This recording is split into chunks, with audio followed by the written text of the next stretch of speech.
नमस्कार साथियों, study group प्रभ चौहान यूट्यूब चैनल में आप सभी का हार्दिक स्वागत, वेलकम। आप सभी को नमस्कार। आज मैं कारक के भेदों के ऊपर बात करना चाहता हूं। कारक के भेदों के बारे में आज हम पढ़ेंगे।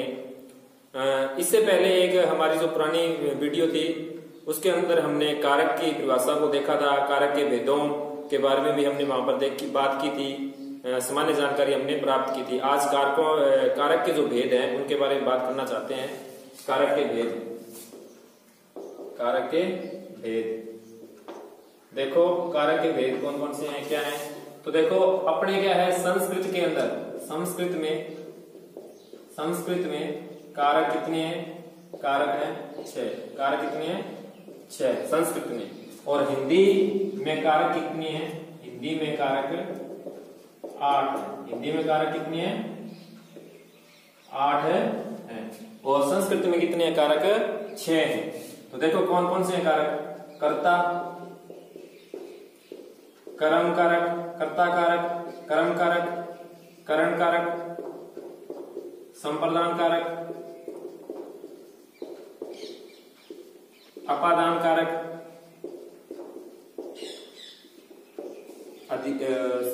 उसके बाद अधिकरण कारक।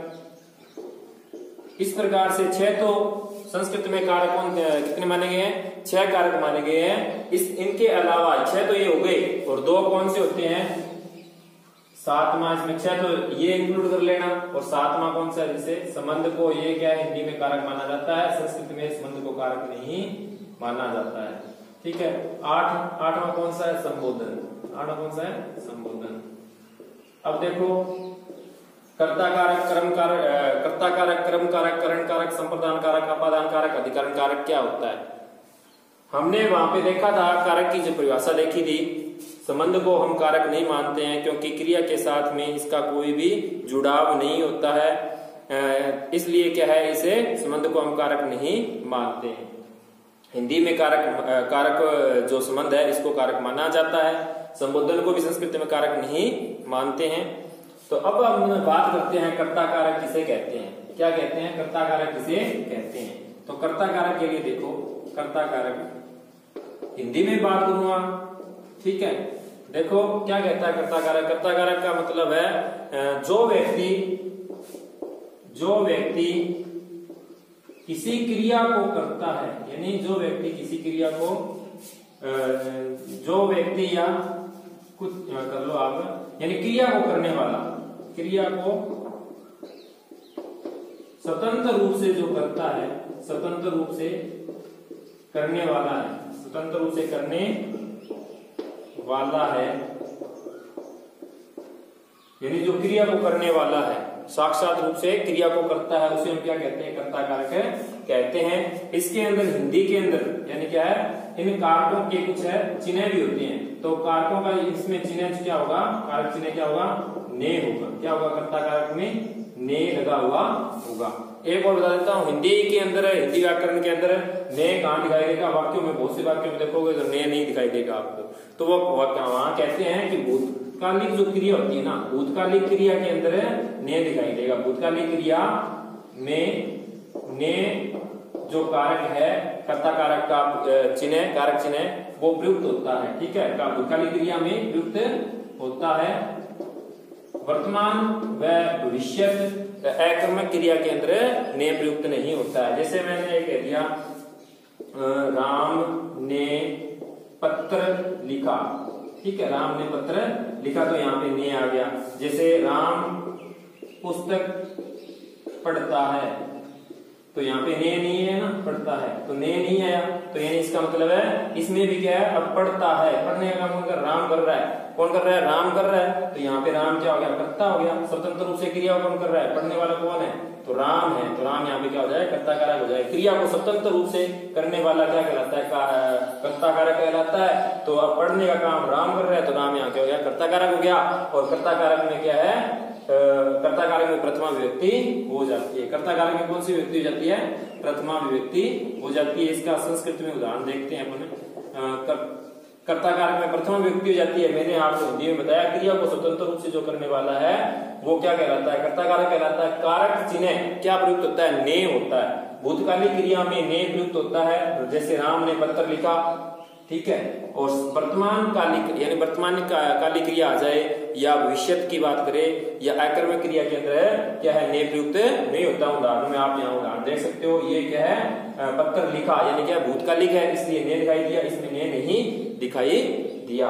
ठीक है। इसके प्रथमा व्यक्ति के अंदर देखो, जैसे उदाहरण है संस्कृत में देखते हैं, ये तो हिंदी की बात होगी, संस्कृत में देखो जैसे कह दिया गीता लिखती, गीता लिखती, तो यहाँ पे लिखती क्रिया क्या है, लिखना। सबसे पहले क्रिया यहाँ क्या है, लिखना है। तो यहाँ पे क्या क्रिया कैसे कह सकते हैं, पठती, लिखती, हंसती, गायती, पीवती, खादती, ये सारी क्या है क्रिया होती है, यानी खाना, पीना, हंसना, सोना, लिखना, ये सारी क्या है क्रिया है। तो अब लिखती क्या कहा, लिखती, लिखना क्या होगी, क्रिया होगी। इस क्रिया को स्वतंत्र रूप से कौन कर रहा है, यानी क्या लिखने का काम कौन कर रहा है, गीता कर रही है। तो गीता यहाँ पे क्या हो गई, कर्ता कारक हो गई, और गीता शब्द में क्या हो जाएगी, प्रथमा विभक्ति हो जाएगी। तो गीता लिखती, ठीक है, गीता लिखती, या राम शब्द से क्या हो जाएगा, राम है लिखती, राम है लिखती, राम लिखता है, राम क्या करता है, लिखता है। तो अब यहाँ पे क्या हो जाएगी, राम पद में भी प्रथमा विभक्ति हो गई। इसी प्रकार से हम क्या कर्म कारक के बारे में बात करते हैं। कर्म कारक किसे कहते हैं,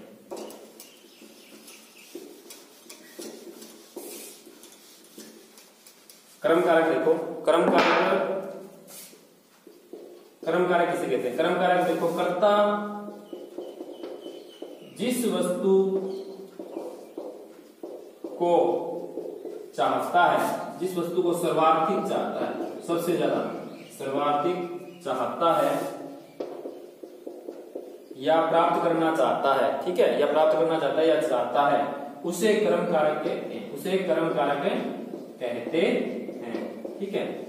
अब वहां पे ये कह दिया, जैसे इसका वाक्य देखो कर्म कारक का, इसमें क्या है, हिंदी के अंदर देखो, हिंदी में जो होती है ना, हिंदी व्याकरण में को चिन्ह दिखाई देगा, क्या दिखाई देगा, को चिन्ह, वाक्यों में देख सकते हो को चिन्ह लगा होगा, लेकिन संस्कृत व्याकरण के अंदर ये को कई बार नहीं होता है उदाहरणों में।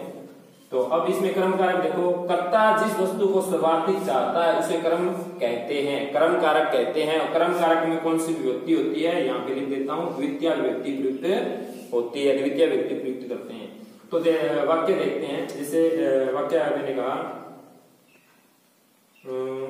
जैसे दिनेश फुटबॉल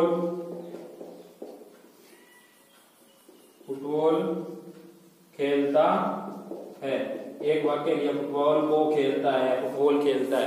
तो यहाँ पे को बहुत से उदाहरणों मिलता है, दिनेश भोजन को खाता है, गांव को जाता है, ठीक है। तो को लग रहा है ना, तो आपको पता लग जाएगा इसमें क्या है, दिनेश गांव को जाता है, तो गांव को जा रहा है, तो गांव यहाँ पे क्या हो जाएगा, यानी कर्म कारक हो जाएगा, को इसके साथ में लगा है तो कर्म कारक क्या हो जाएगा, गांव वो जाना चाहता है, यानी क्या दिनेश को सबसे अच्छा क्या लग रहा है, गांव जाना अच्छा लग रहा है, तो गांव क्या हो गया, कर्म कारक हो गया, और को साथ में लगा है। आप देख सकते हो हिंदी के अंदर, हिंदी के वाक्य के अंदर, तो यानी जैसे मैंने लिख दिया दिनेश गांव को जाता है। अब यहाँ पे देखो को विभक्ति लगी है, हिंदी वालों के लिए तो आसान है, वो क्या है, गांव जो हो जाएगा, जाने का काम कौन कर रहा है, सबसे पहले देखो जाने का काम कर रहा है दिनेश। तो दिनेश क्या है, मैंने कहा क्रिया को स्वतंत्र रूप से जो करने वाला वो क्या कहलाता है, कर्ता कारक कहलाता है। तो कर्ता कारक यहाँ पे क्या हो जाएगा, दिनेश हो जाएगा, दिनेश हो जाएगा। तो दिनेश जाता है, जाना अब कहाँ चाहता है, यानी सबसे ज्यादा उसे अच्छा क्या लग रहा है, गांव को जाना अच्छा लग रहा है, तो गांव क्या हो गया, यहाँ पे कर्म कारक हो गया। तो कर्म कारक में कौन सी हो जाती है, द्वितीय व्यक्ति कर देते हैं। इसका उदाहरण देखो आप, जैसे ये उदाहरण लेते हैं अपने, दिनेश है ग्रामम गच्छति, क्या है, गांव जाता है। अब एक उदाहरण है गच्छति, यानी यहाँ पे क्रिया क्या है, गच्छति जाना है, और जाने का काम कर रहा है दिनेश कर्ता कारक हो गया। कर्ता कारक में मैंने पहले बता दिया प्रथमा व्यक्ति होती है। उसके बाद में क्या है, जाना काम पसंद करता है, कर्ता जिस वस्तु को सर्वाधिक चाहता है, यानी वो क्या है, गांव को जाना चाहता है, तो गांव अच्छा लग रहा है, तो गांव में द्वितीय व्यक्ति हो जाएगी आराम से, तो ग्राम में कर दोगे, ठीक है। और आपको पूछे दिनेश है ग्रामम गच्छति, इसमें क्या है, कर्म पद कौन सा है, तो कर्म आप बता दोगे कि इसमें क्या है, ग्रामम है वो क्या है, कर्म पद है, दिनेश है क्या है, कर्ता पद है, और गच्छति क्या है, क्रिया पद है, ठीक है। अभी हमने आगे देखते हैं कर्म कारक क्या है।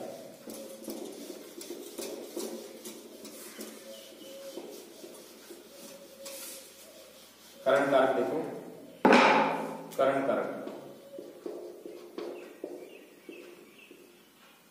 करण कारक के लिए कह सकते हैं कर्ता, कर्ता क्रिया को करने के लिए, क्रिया को करने के लिए जिसकी सहायता लेता है, जिसकी सहायता लेता है, जिसकी सहायता लेता है, कर्ता क्रिया को करने के लिए जिसकी सहायता लेता है।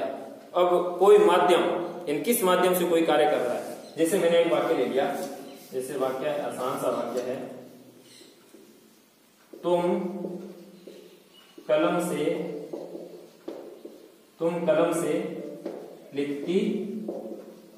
लिखते हो, ठीक है, तुम कलम से लिखते हो। अब यहाँ पे क्या है, कलम से, अब तुम लिखते हो, लिखने का काम कौन कर रहा है, तुम कर रहे हैं, यानी तुम, यानी जो ये तुम हो गया ना, ये कर्ता हो गया, क्या हो गया, कर्ता कारक हो गया, कर्ता कारक प्रथमा हो जाएगी, ठीक है। जैसे हिंदी में संस्कृत में बनाएंगे क्या हो जाएगा, तबम बनता है, क्या होता है, तबम। अब कलम से लिखता है, लिखने का काम क्या होता है, लिख, यहाँ पे तबम लिख सी होता है, क्या होता है, लिख सी। कैसे होंगे ये आगे हम अनुवाद करेंगे तब पता लगेगा। तो हम लिख सी, अब कलम से किसके द्वारा लिख रहा है, कलम से, यानी माध्यम क्या उसका, लिखने का माध्यम हो गया कलम, यानी सहायता किस चीज की ले रहा है, कलम की सहायता ले रहा है, तो कलम क्या हो गया, करण कारक हो गया, क्या हो गया, करण कारक हो गया। करण कारक में तुम तृतीय व्यक्ति कर दो, कलमे, कलम शब्द है वो क्या हो जाएगा, कलमम होता है, कलमम नपुंसक लिंग शब्द है। और जैसे आपने लिंग के बारे में आपको पता ही होगा, हिंदी में 2 लिंग होते हैं, पुल्लिंग और स्त्रीलिंग, लेकिन नपुंसक लिंग में संस्कृत में 3 प्रकार के लिंग है, नपुंसक लिंग और है इसके साथ में होता है। तो कलमम जो शब्द है ये नपुंसक लिंग है, इसका रूप जो चलता है वो नपुंसक लिंग की तरह चलता है। तो रामेन बढ़ता है, वहां पे फलेन बढ़ता है, ठीक है, ये नपुंसक लिंग में फल शब्द है, नपुंसक लिंग है, फलेन बढ़ता है, उसी प्रकार से कलम का क्या बन जाएगा, कलमेन बन जाएगा। त्वम कलमेन लिखती, लिखसी, त्वम कलमेन लिखसी। और जो से अब यहाँ पे मैं एक पत्रम और देता हूँ, पत्थर, यहाँ पत्रम। अब यहाँ पे ये क्या है, यानी कलम से लिखना चाहता है, क्या लिखना पसंद कर रहा है, वो पत्थर लिखना चाहता है। यहाँ पे क्या हो रहा है, ये कर्म कारक हो रहा है। कर्म कारक में कौन सी विभक्ति होती है, द्वितीय विभक्ति होती है, तो पत्थर में क्या हो जाएगी, द्वितीय विभक्ति हो जाएगी। करण कारक में कौन सी विभक्ति होती है, तृतीय विभक्ति होती है। त्वम कलमेन पत्रम लिखसी, तुम क्या है, कलम के द्वारा पत्र लिखते हो। तो यहाँ पे क्या हो जाएगा, यहाँ पर जो त्वम है ये कर्ता कारक हो जाएगा, कलमेन है ये करण कारक हो जाएगा, पत्रम ये क्या हो जाएगा, कर्म कारक हो गया, ये करण कारक हो गया, लिखसी यहाँ पे क्या हो जाएगी, क्रिया हो जाएगी, ठीक है। इसी प्रकार से आगे हमें देखते हैं इसका जो कारक चिन्ह जो होता है वो क्या होता है, करण कारक का से या द्वारा, से या द्वारा ध्यान रखना। इसके बाद में संप्रदान आता है, क्या आता है, संप्रदान। संप्रदान देखो, संप्रदान की बात करें, संप्रदान कारक क्या कहता है, संप्रदान देखो, कर्ता जिस व्यक्ति या कोई भी है जिसको दान देता है, कर्ता जिस व्यक्ति को दान देता है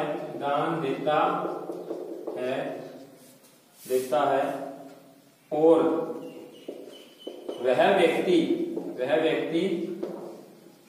दान को स्वीकार करता है, यानी स्वीकार करता है या प्राप्त करता है, उसे क्या कहते हैं, उसे हम संप्रदान कहते हैं। क्या कहते हैं, उसे संप्रदान कहते हैं। और संप्रदान में कौन सी विभक्ति हो जाती है भाई, चतुर्थी विभक्ति हो जाती है। इसका चतुर्थी विभक्ति और संस्कृत में रूप देखेंगे, उदाहरण पुरुष में देखेंगे। और कर्ता कारक में, संप्रदान कारक में कौन सी विभक्ति दिखाते हैं, के लिए प्रयुक्त होती है शब्द, क्या होते हैं, के लिए दिखाई देता है, के लिए हमेशा ही दिखाई देगा आपको, यानी विद्यालय के लिए दान दिया, इस प्रकार से, ठीक है, विद्यालय के लिए दान दिया, रमेश ने विद्यालय के लिए दान दिया। यहाँ पे क्या है, विद्यालय के लिए दे रहा है, के लिए, तो विद्यालय जो क्या हो गया यहाँ पे, यानी विद्यालय को दे रहा है, तो यहाँ पे विद्यालय क्या हो जाएगा, संप्रदान हो जाएगा, ठीक है। इसी प्रकार से हम उदाहरण देख सकते हैं। इसमें एक क्या होता है, द्विकर्मी, क्या है, द्विकर्मी, जहां होते हैं ना 2 कर्म होते हैं, वहां पर क्या है, को दिखाई देगा, के लिए दिखाई नहीं देगा, ठीक है, यहाँ ध्यान रखना, को जो है को शब्द दिखाई देगा, वहां पे ये समझ लेना आप क्या है, संप्रदान कारक कैसे, उन उदाहरणों को अपन देखेंगे, फिर समझ लो।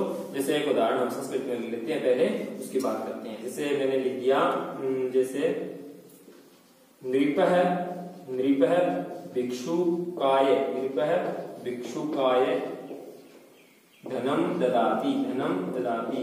अब देखो यहाँ पे देने की क्रिया हो रही है।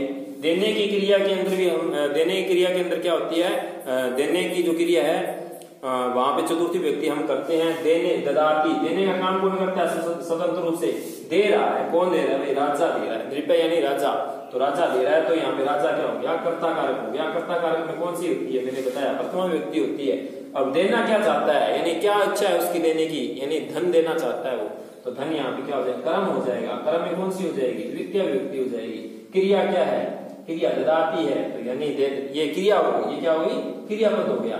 आप इस प्रकार से उसमें पूछते हैं अपने जैसे क्रियापद कौन सा है, कर्ता पद कौन सा है, कर्म पद कौन सा है।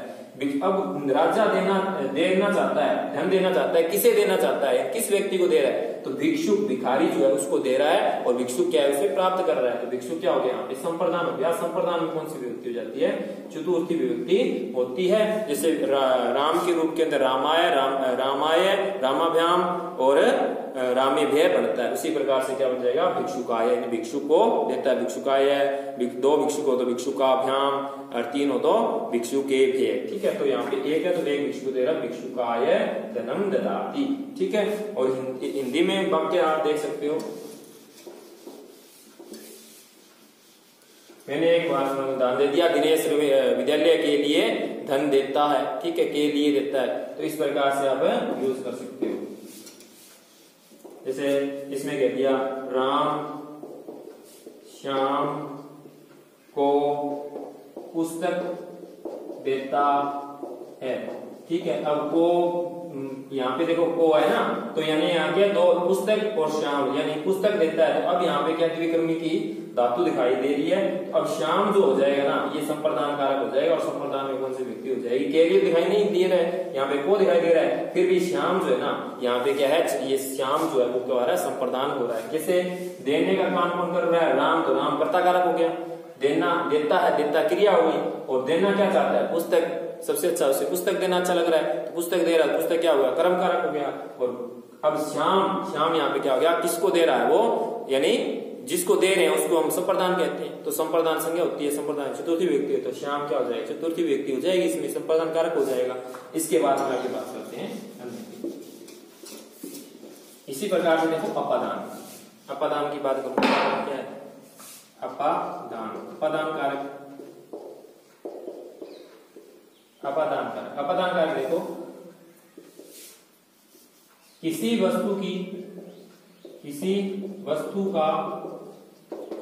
वस्तु से अलग होना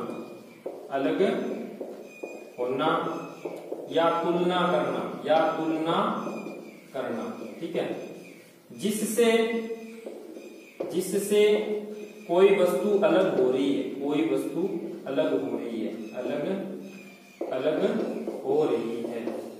है, यानी जिससे हो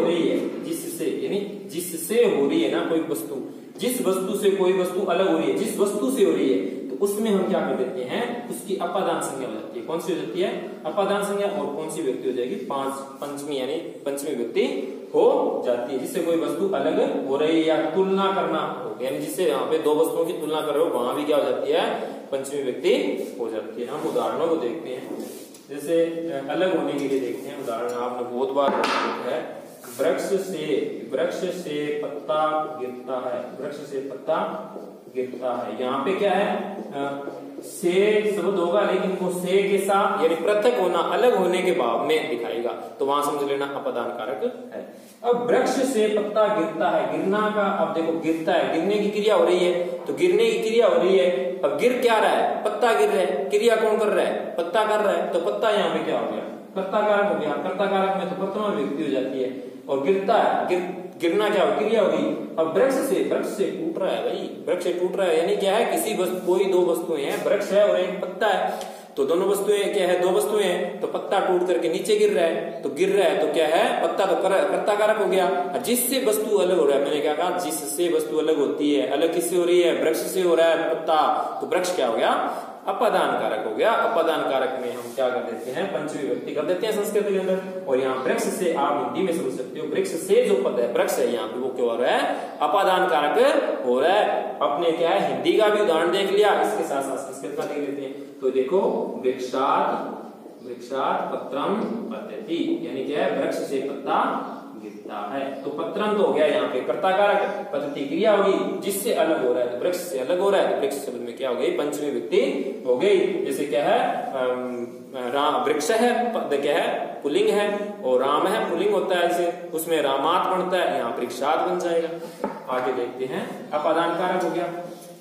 उसके अलावा आगे देखो, आगे आ रहा है अधिकरण का। क्या आ रहा है, अधिकरण कारक। अधिकरण कारक कौन सा क्या होता है, अधिकरण कारक में देखो, अधिकरण कारक होता है यानी क्या है, कर्ता क्रिया का जो आधार है, यानी क्रिया के आधार की अधिकरण संज्ञा होती है। पहले ये समझ लो, क्रिया के आधार की क्या होती है, अधिकरण संज्ञा होती है। और अधिकरण में कौन सी हो जाती है, अधिकरण संज्ञा होती है, अधिकरण संज्ञा होती है। और सप्तमी विभक्ति होती है, और सप्तमी विभक्ति होती है, क्या होती है, सप्तमी विभक्ति होती है। ध्यान रखना, यहाँ सप्तमी ऐसे लिख सकते हो आप, सप्तमी विभक्ति होती है, ठीक है। तो अब यहाँ पे देखो, क्रिया के आधार की अधिकरण संज्ञा होती है। क्रिया का आधार क्या होता है, ठीक है। अब आधार की बात करूं, जैसे हम नॉर्मल भाषा में कह सकते हैं, जैसे कोई, जैसे मैं कहता हूं ये मेरे हाथ के ऊपर क्या है, डस्टर है, ठीक है। तो इसको क्या है, ये क्या है, इसके लिए आधार क्या है, हाथ है। तो हाथ के ऊपर ये रखा हुआ है, तो इस हाथ को हटा दूंगा तो इसका आधार हट जाएगा, डस्टर का आधार हट जाएगा। तो यानी ये क्या है, आधार क्या है इसके लिए, डस्टर के लिए हाथ है ना, वो आधार है। तो जो हाथ है ना, इसकी क्या हो जाएगी, अधिकरण संज्ञा हो जाएगी, और हाथ में क्या हो जाएगी, सप्तमी विभक्ति हो जाएगी। मेरे हिसाब से आपको आधार समझ में आ गया होगा, और आधार की क्या हो जाती है, अधिकरण संज्ञा हो जाती है। फिर हम एक उदाहरण लेते हैं, हस्ते हस्ते। अब इसको बोलते हैं मार्जनी बोलते हैं, क्या बोलते हैं, मार्जनी बोलते हैं। तो आप कलम ले लो, कलम का रूप ले लेते हैं, हस्ते कलमम अस्ति, यानी क्या है, हाथ पर क्या है, कलम है।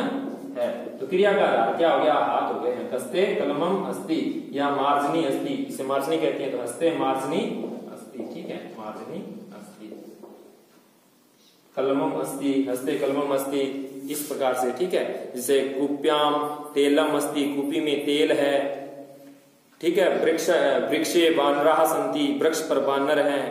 और इसमें क्या है, आता है कारक चिन्ह में पर, ठीक है, में पर कारक चिन्ह दिखाई देता है। एक उदाहरण है, वृक्ष पर बंदर है। तो अब यहाँ पे क्या है, वृक्ष पर, तो वृक्ष क्या है, बंदर है, बंदर कहाँ है, वृक्ष पर है। तो बंदर इनके लिए आधार क्या हो रहा है, यानी वृक्ष हो रहा है। तो वृक्ष की क्या हो जाएगी, आधार की अधिकरण संज्ञा हो जाएगी, अधिकरण में सप्तमी विभक्ति हो जाएगी। तो वृक्ष शब्द हिंदी में याद रखना क्या है, यहाँ पे अधिकरण है। अधिकरण इतना पूछेगा, वृक्ष, इसमें अधिकरण कारक क्या है, तो आप बता दोगे वृक्ष अधिकरण कारक है, और कर्ता कारक क्या है, यहाँ पे बंदर है। तो अब यहाँ पे क्या बन जाएगा, जैसे हिंदी में संस्कृत में, तो वृक्षे बानराः सन्ति, बानराः सन्ति, या बानर खेल रहे हैं, या कूद रहे हैं, क्रिया का प्रयोग करके दिखा देते हैं। बानराः कूदन्ति, यानी क्या है, कूद रहे हैं। तो अब क्रिया का आधार क्या है, वृक्ष हो रहा है, ठीक है। तो वृक्षा बानराः कूदन्ति, इसी प्रकार से आप देख सकते हो। आगे देखो,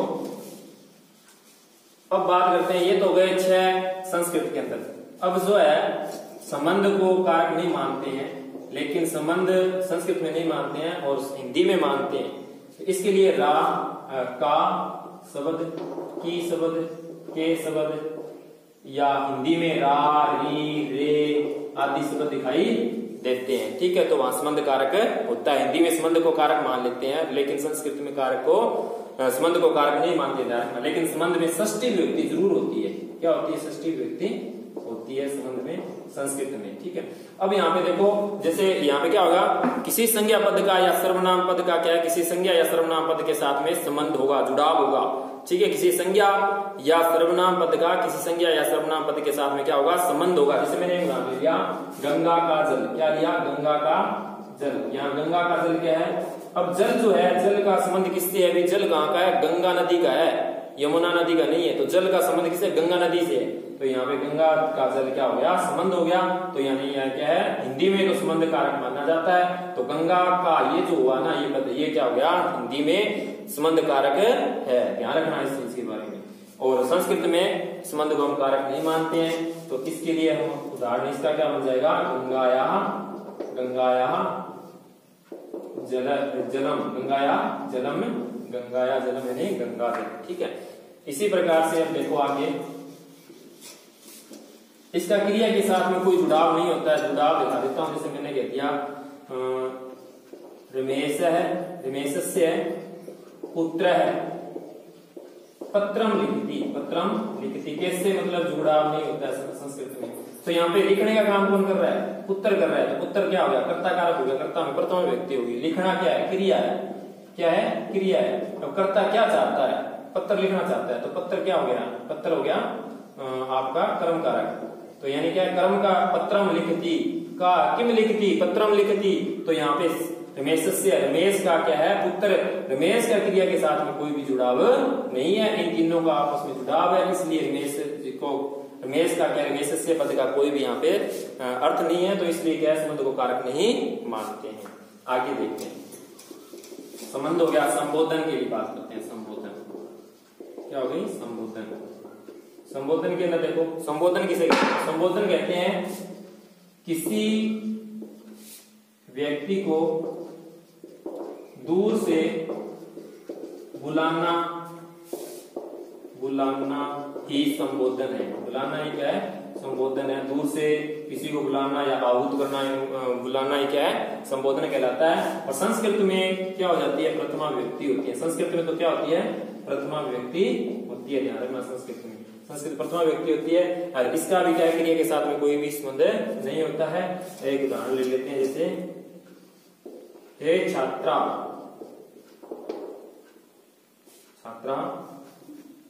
यूयम, हे छात्रा यूयम अत्र किम कुरुथ। तुम यहाँ क्या करते हो? तुम सब यहाँ क्या कर रहे हो? तुम यहाँ सब क्या कर रहे हो? हे छात्रा तुम सब यहाँ क्या कर रहे हो? कुरुथ का क्या है? इसके साथ जुड़ाव है, इसके साथ जुड़ाव है। ठीक है, इसके साथ जुड़ाव, लेकिन हे छात्रा के साथ में नहीं है। तुम सब यहाँ क्या कर रहे हो? तो इसलिए संबोधन को हम क्या है? कारक नहीं मानते हैं। हिंदी में कारक होता है। और संबोधन के लिए क्या शब्द आते हैं हिंदी के अंदर? हे, अरे या वो, ये शब्द आते हैं। तो ये आज के लिए क्या हो गया? कारक के भेदों के बारे में आज हमने जानकारी प्राप्त की। और कल की जो क्लास रहेगी वो हमारी विभक्तियों के ऊपर रहने वाली है। विभक्तियां कितनी होती हैं और विभक्तियों की कौन कौन सी विभक्तियां हैं और विभक्तियों की परिभाषा को देखेंगे। उसके बाद में एक विभक्ति को लेकर उसके ऊपर बात करेंगे। फिर आगे की वीडियो में हम आगे विभक्तियों के बारे में बात करेंगे। आज के लिए इतना ही। हंसते रहिए, मुस्कुराते रहिए, लॉकडाउन के नियमों का पालन कीजिए, घर पे सुरक्षित रहें, नारी का सम्मान कीजिए, बड़ों का आदर दीजिए। जय हिंद।